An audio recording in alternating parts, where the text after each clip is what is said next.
bossing, sa videong ito, ituturo ko sa inyo kung paano nga ba mag-send ng interest kay Facebook Meta para ma-invite sa content monetization. Bago mo tapusin ang video na to, siguraduhin mo munang naka-follow, naka-react, at naka-share ka sa videong ito para marami tayong matulungan. Okay na? Tara, simulan na natin. So, ang una nating gagawin ay pumunta lang tayo dito sa ating Facebook profile. Pagkatapos, click nyo lang tong tatlong dots na nasa gilid. After nyo maklik yung tatlong dots, scroll lang kayo sa baba at i-copy ang inyong URL dahil kakailanganin natin ito mamaya. Pag na-copy nyo na, bumalik na kayo at pumunta naman kayo dito sa professional dashboard.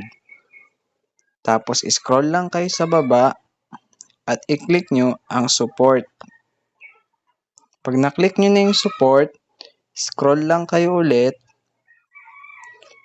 Tapos pag nandito na kayo sa bandang to, click nyo lang yung see all. Yan. Tapos, i-click nyo tong in-stream ads eligibility on Facebook. Yan. Pag na-click nyo na yan, i-click nyo lang tong Facebook content monetization. Yan. Kung makikita nyo tong I'm interested, yan yung i-click nyo. Tapos, pag na-click nyo lang, scroll lang kayo. Dito sa email address, dyan nyo ilalagay yung email address nyo, yung Google, or ano pa man. Dyan nyo ilalagay.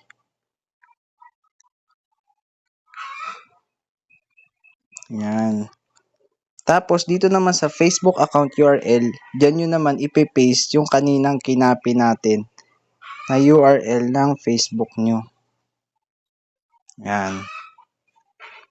Tapos, dito naman sa other social media accounts, kahit wag na yan dahil optional lang naman yan. Tapos, i-click nyo na yung let's do this. Tapos, pag na-click nyo na yon, antay na lang kayo ng email or response ni Facebook Content Monetization Beta kung kayo ay na-invite na. Maraming salamat sa panonood. Sana ay may natutunan kayo.